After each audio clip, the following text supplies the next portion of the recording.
ఖమ్మం జిల్లా జగన్నాథపురంలో జరిగిన రైతు ఆశీర్వాద సభలో సీఎం రేవంత్ రెడ్డి పాల్గొన్నారు. సభ వేదికగా రైతు భరోసా చివరి విడత నిధులు విడుదల చేశారు. ఈ సందర్భంగా ఆయన మాట్లాడుతూ ప్రతిపక్షం బీఆర్ఎస్ పై విరుచుకుపడ్డారు. కల్వకుంట్ల కౌరవ కుటుంబాన్ని పాతాళానికి తొక్కుతామన్నారు. పాపాల భైరవుడిని ఫామ్ హౌస్ కు బంధించామని తీవ్ర వ్యాఖ్యలు చేశారు. హరీష్ రావు బీజేపీతో మంతనాలు జరుపుతున్నారని ఆరోపించారు. 2029 జూన్లో ఎన్నికలు జరుగుతాయని, మళ్లీ ప్రజాప్రభుత్వమే గెలుస్తుందని ధీమా వ్యక్తం చేశారు. జూలై మాసం 2023 నాడు ఖమ్మం పట్టణంలో ఒక అద్భుత సన్నివేశం జరిగింది. ఆనాడు ఆదిలాబాదులో మొదలైన మిత్రులు పట్టి విక్రమార్క గారి పర్యటన ఖమ్మం జిల్లాలో ముగింపు సందర్భంగా మిత్రుడు మీ అభిమాన నాయకుడు సోదరుడు పొంగులేటి శ్రీనివాసరెడ్డి గారు కేసీఆర్ ను బీఆర్ఎస్ పార్టీని 100 అడుగుల గోతి తీసి పాతి పెట్టడానికి కంకణం కట్టుకొని ఇక్కడి నుంచి కూతబెట్టు దూరంలో ఆనాడు సమావేశాన్ని ఏర్పాటు చేసి మన అభిమాన నాయకుడు కాబోయే భారత ప్రధాని రాహుల్ గాంధీ గారిని ఆహ్వానించినప్పుడు ఈ ఖమ్మం జిల్లా ప్రజలు లక్షలాదిగా ఉప్పెనై కమ్మేసి ఆనాడు బీఆర్ఎస్ ను బంధపెట్టిన మాంతు జూలై మాసం 2023 ఆనాటి 2023 ప్రభుత్వ ఏర్పాటు నుంచి మొదలు పెడితే పార్లమెంట్ ఎన్నికలు కావచ్చు, పంచాయతీ ఎన్నికలు కావచ్చు, మున్సిపల్ ఎన్నికలు కావచ్చు, తెలంగాణ ప్రజలు కోరుకున్నదే. తెలంగాణ ప్రజల గుండె చప్పుడు ఇన్న ఈ ప్రజా ప్రభుత్వం చెప్పింది చెప్పినట్టుగా ప్రజా తీర్పునిప్పించడం ద్వారా పాపాల భైరవుడిని ఫామ్ హౌస్ లో బంధించినాం. ఇక ఈ పశుపతికి విముక్తి లేదు.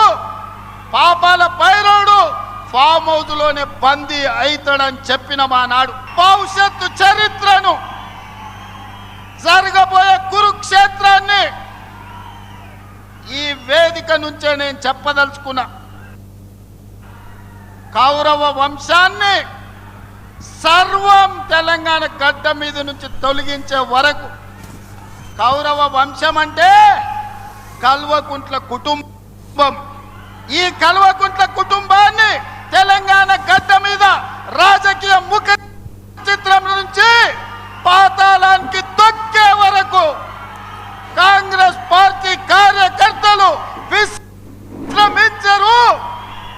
ఒక్క క్షణము రెస్ట్ తీసుకోరు అని నేను మాట ఇస్తున్నా. రాబోయే ఎన్నికలు 2029 డిసెంబర్లో జరగవు, 2028 డిసెంబర్లో జరగవు, 2029 మే జూన్ మాసంలో మన శాసనసభ ఎన్నికలు జరుగుతాయి. తెలంగాణ రాష్ట్రంలో ఉన్న 17 పార్లమెంట్లు సీట్లు 26 పార్లమెంట్లుగా మారుతాయి. 119 ఉన్న శాసనసభ నియోజకవర్గాలు 182కు పెరుగుతాయి. ఈరోజు చెప్తున్నా, 182 శాసనసభ నియోజకవర్గాలలో శాసన సభ్యులను గెలిపించుకొని రెండవసారి తెలంగాణ రాష్ట్రంలో ప్రజాపాలనను కాంగ్రెస్ ప్రభుత్వాన్ని గెలిపిస్తాం. మన కన్నెపల్లి పోయిండు, మేడిగడ్డల నీళ్లు నింపండి, కన్నెపల్లి ఎత్తండి. అరే బుర్రత కూడా, ఒకవేళ మేడిగడ్డల గేట్లు దించి నీళ్లు నిలబెడితే మేడిగడ్డ ఇప్పటికే కుంగిపోయింది. రేపు తెగిపోతే భద్రాచలం రాముడే ఉండర్రా, 44 ఊర్లు ఖమ్మం జిల్లాలో కొట్టుకుపోతే దుర్మార్గుడా. నీ లుచ్చ రాజకీయాల కోసం మేడిగడ్డ నింపాలి, భద్రాచలం కొట్టుకుపోయేటట్టు చెయ్యాలని అని అడిగితే నోట్లో మాట లేదు. తెల్లారే వాళ్ళ బావొచ్చిండు. రెండోసారి ప్రభుత్వం వచ్చినప్పుడు హరీష్ రావును మంత్రిని చేయనిక ఏడాది పట్టింది. ఆ ఎల్ల పార్టీలకు వెళ్ళే మెడల్ పట్టి దొబ్బాలని చూసిరు. ఇవాళ కన్నెపల్లి పోతుంటే కేటీఆర్ హరీష్ రావు నెంబర్ తీసుకపోలే. ఆల్రెడీ హరీష్ రావు బీజేపీలతో సందపూసుకేస్తూనే ఉన్నాడు, చీకట్ల మాట్లాడుతూనే ఉన్నాడు. కాదని భద్రాచలం రావుడి మీద ఒట్టేయమను హరీష్ రావును. నేను బీజేపీలతో మాట్లాడతలేను, బీజేపీలకు ఓనని భద్రాచలం రాముడి మీద వాళ్ళ మేనమామ కేసీఆర్ మీద ఒట్టేసి హరీష్ని చెప్పమను.